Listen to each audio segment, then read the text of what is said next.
갑자기 언니 생각을 해봐요. 자기랑 잠자리를 거절했다고 산 사람을 화장터로 보낸다니. 막 그 다음에 땀이 나고 끔찍한 거예요. 그러면서도 나는 생각을 했어요. 아마 너무 세력이 커졌나 보다. 이 사람이 세력이 너무 커졌나 보다. 근데 사람들은 그렇게 믿지를 않았지. 그렇게 믿는 사람이 있는가 반면에 어죽하면 그래도 고모부인데 죽였겠냐라는 사람이 있는가 반면 또 다른 사람은 어떻게 하면 고모부까지 죽이지? 되게 반응이 여러 가지였어요. 그렇구나. 그랬겠다. 우리도 엄청 충격이었는데. 그럼 혹시 그 김정은이가 김정남이 이복형이 있어서 이복형 죽였다는 북한에서 이복형이 알았어요? 있다는 사실은 알았어요. 북한에서. 근데 이복형을 죽였다는 사실은 몰랐어요. 몰랐고. 이복형이 있다는 사실은 어떻게 알았냐면, 그러니까 우리가 보는 일반적인 그 한국의 정보들은 한류와 관련된 정보들이에요. 그래서 우리는 뉴스를 잘 몰라요. 근데 북한은 그 특성상 두 가지로 돈벌이를 하거든요. 기본 자원을 팔아서 돈벌이를 해요. 근데 그 자원이 두 가지가 석탄이고 다른 하나는 오징어예요. 그치. 오징어 발이 많이 하지. 그래서 오징어 잡이를 하러 동해바다를 끼고 이제 동해서에 다 끼고 있네. 그치. 그러니까 우리 청진 같은 경우는 동해바다가 있잖아요. 그래서 아마 북한에서 특히 청진에서 사는 남자의 70%가 오징어 잡으러 저기 공해상으로 나가요. 너무 웃겼던 게 이것도 얘기를 하자면 예전에는 우리 집이 바닷가 마을이에요. 그래서 창문만 열면 바로 바다가 보이거든요. 근데 저녁이 되면 너무 예뻤어요. 왜냐면 오징어를 잡자고 사람들이 전등을 켜거든요. 근데 그걸 집에서 보면 반짝반짝반짝반짝 거려요. 그렇지. 아름답게도 멋지고. 네, 막 새벽 1시, 2시에 그냥 잠에서 깨서 창문을 딱 내다보잖아요. 그러면 그 바다가 막 빛으로 반짝반짝 거려요. 알지. 어느 순간에 그 빛들이 점점 작아지기 시작하더니 없어지는 거예요. 왜? 그 어징어들도, 그러니까 처음에는 왔는데 계속 잡혀주고, 그러니까 오징어 시점에서는 그 친구가 죽으니까 점점 도망치기 시작하는데, 사람들이 같이 어징어랑 같이 가기 시작하니까, 어느 순간 오징어가 북한에 안 들어와요, 언니. 그러니까 공해상으로 나가기 시작한 거예요. 공해상에 나가기 시작하고, 이제는 공해상에도 잘 안 나. 러시아 영토에 머물러가는데, 북한 사람들이 러시아까지 침범해 가가지고, 잡혀서 다시 돌아오잖아요. 그러니까 이 사람들한테는, 내가 왜 이 말을 하냐면, 북한 사람들한테는 이제는 공해상까지 가기 때문에, 날씨 정보를 알기 위한 게 제일 중요한 거예요. 목숨과 관련되어 있는 일이다 보니까, 라디오를 꼭 챙겨요. 북한에서 라디오를 좀 소장 못하게 하는데, 그래도 그 속에서 라디오를 챙기죠. 이거는 무조건 챙기죠. 라디오를, 이거는 목숨하고 관련된 거기 때문에, 나의 신상과 관련된 일이기 때문에 무조건 챙기거든요. 물론 이 사람들이 만든 거예요. 손으로 만든 라디오예요. 그렇게 된다고 하더라. 엄청 쉽다고 하더라고. 손으로 뭐 라디오를 만들어요. 그리고 이건 외국에서 들여온 것도 아니고, 이건 날씨 정보를 알기 위해서, 이거 내가 만든 거다. 이러면 뭐 어떻게 통과가 되나 봐요. 근데 공해상에 나가면 북한 전파가 잡히는 게 아니라 문제는 한국 전파가 잡힌다는 거죠. 우와, 대박. 라디오를 딱 틀면 안녕하세요 라고 하면서 동포 여러분. 동포 여러분 이게 먼저 나온대요. 근데 이 사람들도 들으려고 쓴 건 아닌 거잖아. 투철한 사람이 있을 수도 있겠죠. 근데 아무리 혁명 정신이 투철하다 할지라도 죽으면 그게 다 무슨 소용이 있어요. 그러다 보니까 그냥 듣게 된다는 거예요. 근데 듣다 보면 막 김정남이 얘기가 나온대요. 엄청 많이 했지. 그래서 그러니까 그때 김정남이 죽은 거는 모르고 김정남이 있다라는 얘기를 들었던 거예요. 그래서 나한테 그거 아냐고. 이복형이 있는데 외국에서 산다고. 이름은 김정남이라고 말해준 거예요. 그래서 그때 또 무슨 처음에는 언니 그 사람이라는 게 처음에 어떤 얘기를 딱 전해 듣잖아요. 그러면 무슨 그렇겠어요.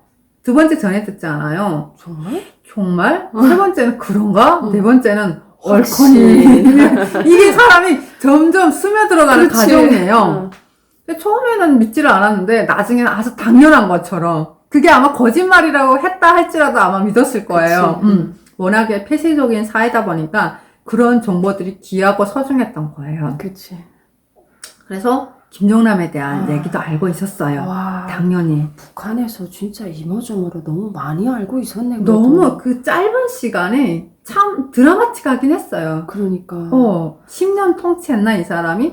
2011년인가 12년에 2010년에 때 했거든요. 2009년에 네. 노래가 나오기 시작하고. 그래가지고 10년 동안 너무 드라마틱한 변화가 참 많았어요. 그리고 진짜 총살을 많이 했어요. 여기저기서 간부들이 죽는다는 얘기가 계속해서 들렸어요. 그래서 진짜. 그래서 총살이 그럼 다시 시작된 거네. 그렇죠. 이제는 이 사람은 강폭 정치 대신에 손쉬운 방법을 택한 거예요. 그 방법이 제일 효과적이니까 사람들을 죽이는 거죠. 겨수용 때를 많이 세우기로 한 거죠. 그러니까 그 사람이 자질로서 강폭 정치를 하기에는 너무 힘들었던 거야. 능력 부족이었던 인간이었던 거예요. 그런 사람이 딱 대통령이 되고 나서 그다음부터는 수많은 사람들이 죽어가기 시작했어요. 정말. 사실 나는 예전에 그런 생각을 갖고 있던 시절이 있었어요. 나는 간보하는 남편을 만나야지. 왜냐면 멋있잖아요. 그리고 돈도 벌고. 그러니까 북한 간부는 여기 공무원하고 달리 뇌물로 살아가는 구조예요. 그치. 뇌물 많이 받을 거잖아요. 다시 말해서 돈도 있고 권력도 있어. 명예도 있어. 그치. 얼마나 좋아요. 근데 그때부터는 그 환상이 깨졌어. 와, 이거는 어느 한순간에 목숨을 잃을 수도 있는 자리네? 이거는 나의 우지대로 할 수 있는 일이 아니네? 그래가지고 지금 북한은 그 장사하는 사람들이 옛날엔 천시됐다면 지금은 되게 위상이 높아요. 장사해서 돈 버는 사람. 네. 죽을 위험은 좀 덜하니까. 그러니까 순식간에. 물론 막 중국가 광범위한 장사를 한다고 하면 이 사람이 조금 위험할 수도 있어요. 근데 요즘 북한 장사꾼들은 그 해산에서 물건이 밀수로 들어오면 그 물건들을 받아다가 다시 그 총진이라든지 함흥이라든지 이런 곳에 파는 사람들이기 때문에 어찌 보면 좀 위험이 덜한 거죠. 막 그렇게 차판 장사라고 하잖아요. 외국하고 차들이러 장사하는 사람들이 아니기 때문에 오히려 그런 사람들에 대한 선호도가 엄청 높아졌어요. 완전 이게 죽이기 전 많이. 네, 그래서 나는 그때 막 사람들이 죽어나가는 거를 보고 와, 이게 장난 아니네. 이 분위기가 좀 어마무시하네. 그리고 또 웃겼던 게 장성택이가 한 명 죽음으로 해가지고 그 사람 밑에 있던 수많은 간부들이 죽었어요. 근데 100명이 간부가 그 죽으면 몇 명이 승진하는 줄 알아요? 올라가고 해가지고 100명이 죽으면 10,000명이 승진을 하는 그런 구조인 거예요. 그래서 한쪽에서는 아우성을 터뜨리고 한쪽에서는 폭죽을 터뜨리고 막 그런 상황이 연출됐어요. 옆에 있는 친구는 어느 날 갑자기 사라지는데 옆에 있는 친구는 아빠가 쫙 승진을 하는 거예요.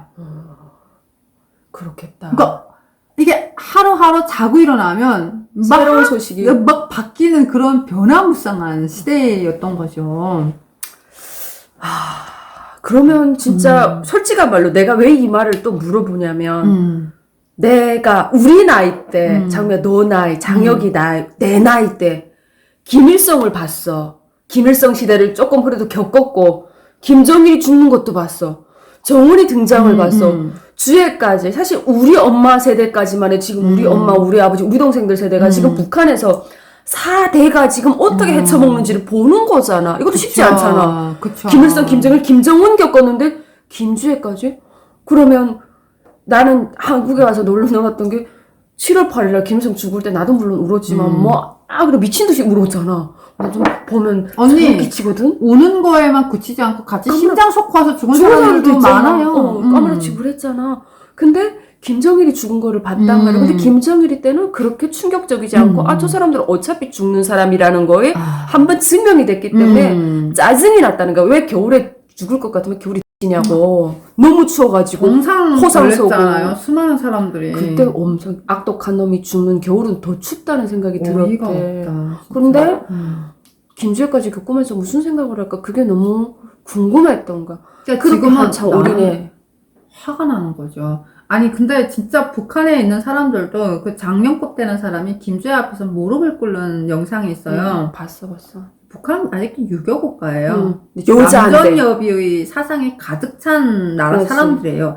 아무리 걔가 공주님이고 그 이상이라고 할지라도 나이가 지긋하신 할아버님이 어린 아이 앞에 무릎을 꿇는 영상은 그거는 그냥 인간적인 면모로 봤을 때 안 좋은 영상이었다. 그럼 북한 나는 주민들, 확신할 수 있어. 북한 주민들이 심리적인 어떤 거를 자극할 때, 야, 이거 뭐가 잘못됐다라는 걸 누구나 다 인지할 수 있는 완전 그런 구도였던 거지. 확실하게 인지할 수 있는 상황이었던 거죠. 그리고 코로나 때문에 북한 사람들이 많이 어려웠다고 했잖아요.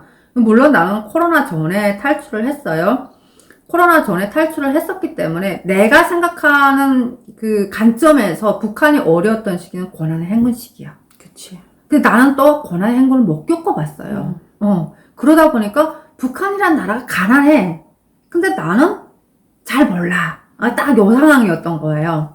근데 이렇게 딱 탈출하고 나서 들려오는 소문에 와, 북한이 고난의 행군 때로 돌아갔다라는 얘기가 들려온 거죠. 그보다 근데 훨씬 더 어렵네. 어려웠죠. 근데 북한에서 그 우리가 흔히 하는 얘기가 있어요. 고난의 행군을 이겨낸 사람들은 숙냥이밖에 없다고. 그치. 양들은 살아남을 수가 없는 구조인 거예요. 왜냐하면 나라에서 단돈 한 푼을 주지 않았던 시기였기 때문에 그때는 정말 그런 강철 심장을 가져야만이 살아남을 수 있는 분위기였던 거예요. 근데 그때보다 더 어렵다? 그러면 정말 아비규환인 거예요. 근데 뭐 했어요, 북한에서? 그 장성급 사람들이 파티를 했어요, 언니. 그 와인잔 이렇게 쫙 세우고 봤어요? 나 그 영상 봤어요. 파티하는 영상이 나와요. 진짜? 예. 어쨌든 파티를 해요. 그치. 근데 그거를 보면서, 아니, 당장 국민들은 굶어 죽어가는데 파티를 한다는 게 말이 되냐고. 저 사람은 정치할 그릇도 못 되는 사람인 거예요. 인간성도 안 좋고, 정치적인 수완도 없는 사람인 거예요. 그러니까 너무 화가 나는 거지. 그러니까 자기만 진탕치든 먹고 마시면 되는 거예요. 나라가 어찌 되든 상관이 없는 거예요. 그러니까 수많은 사람들은 정말 그 폭정 아래서 쓰러져 가는데 난 갑자기 그 생각이 나는 거예요. 우리 언니 역사 시간에 그런 편과 문구들을 많이 배웠어요. 왕이 그 잘못된 정치 아래, 폭정 아래 수많은 백성들이 쓰러져 간다. 그치. 이런 문구를 많이 배웠었거든요. 딱 그 문구가 생각이 나는 거예요. 그리고 얼마나 건설을 많이 해요. 여기저기. 근데 그거를 제 돈 내고 해요? 아니잖아. 아니요. 국가 돈도 안 내잖아. 국가 돈도 안 내요. 그냥 개별 부담을 다 시켜요. 그렇지. 북한에서는 세외 부담이라고 하거든요. 심지어 거기다 까는 자갈까지도 다 국민들 세멘트까지 다 주머니에서 주머니에서 나오는 나오는 거잖아요.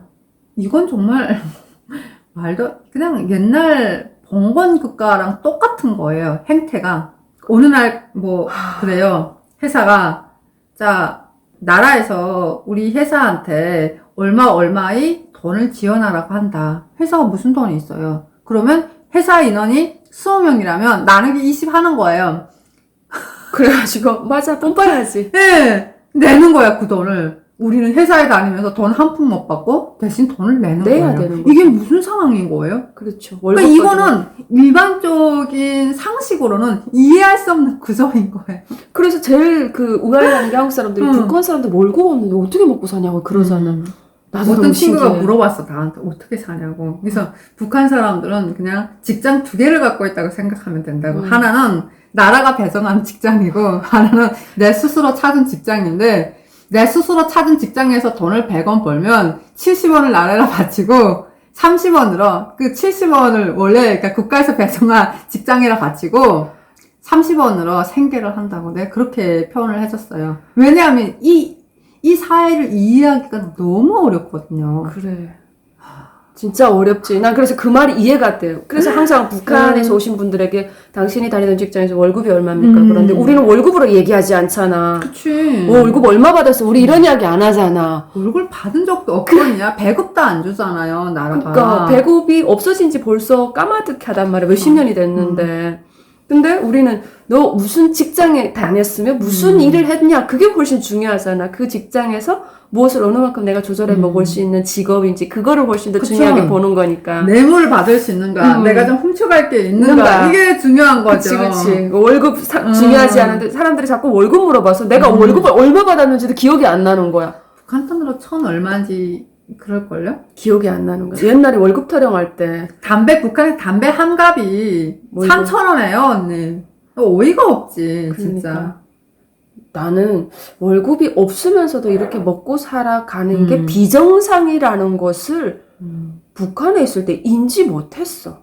그러니까 어찌 보면 껍데기는 사회주의 껍데기를 하고 있는데 경제가 돌아가는 구조가 자본주의 구조로 돌아가고 있는 거예요.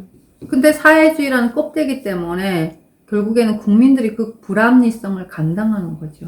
그거에 대해서 다른 나라는 이렇게 살고 자기가 일한 거에 대한 대가를 지급받을 수 있는 권리가 있는 건 당연한 거고 이런 게 있어야 되는데 기본적인 개념조차 우리가 없이 살았다는 거죠. 그러니까 그 당연한 거를 우리는 교육을 받지 못했으니까. 그러니까 그걸 몰랐어. 그냥 외부 세계는 막연하게 그 월급을 받아서 충분히 먹고 살 수 있는 이 인프라가 있다. 그래서 이런 것보다는 미국은 돈이 많구나, 잘 사는 나라구나. 그래서 모든 사람이 잘 사네? 이렇게만 생각했던 것 같아. 얼마나 단순하고 얼마나 바보 같은 생각을 했냐고. 우물 안의 개구리죠. 세상을 본 적이 없는데 어떻게 그 세상을 그러니까 그릴 수가 있겠어요. 그러니까 이렇게 월급을 못 받으면서 착취당하는 이 삶이 우리밖에 이렇게 사는 사람이 없다라고 해서 뭔가 잘못됐어라는 걸 인지를 해야 뭔가 이것도 나는데 그게 대한 인식이 안 지금은 되는 인지를 거지. 했을 거예요. 그래. 언니 화폐 교환 있었잖아요. 화폐 교환으로 정말 수많은 사람들이 그 대가를 치렀어요. 어떻게 치렀거든요. 그러니까 그나마 북한이 조금 안 좋은 게 들어갔던 시기가 있었어요. 그게 2009년도거든요. 2010년도. 그래서 사람들이 돈을 좀 많이 쓰기 시작했어요. 근데 갑자기 국가가 그래서 어느 날 화폐 교환을 확 하면서 국민들이 돈을 다 물러 만들고 국가는 그 돈을 다 어찌 보면 헬스를 한 거죠. 그러니까 여기저기서 진짜 난리도 아니었어요. 막 자기 돈을 막 태우는 사람이 있는 그런 코스프레도 하고 막 진짜 장난 아니었어요. 우리 집은 그 아빠가 돌아가시면서 엄마가 그 달러를 꽂았다고 하더라고요. 근데 갑자기 달러를 못 쓴다. 그 이 사람들이 뭐 국가가 뭐 100대 1로 돈을 다 낮추고 달러도 못 쓰고 못 쓰게 다 휴지 만들었다. 우리는 그래서 물어줄 돈이 없다. 막 이러면서 국가가 그렇게 했는데 나더러 어떡하란 말이냐. 이렇게 나오는 거예요. 그러니까 할 말이 없죠. 그 돈 못 받았어? 당연히 못 받았죠. 어떻게 받아요. 그러니까 이게 완전 어이가 없는 상황인 거예요. 100분의 1로 줄였던가요? 100분의 1.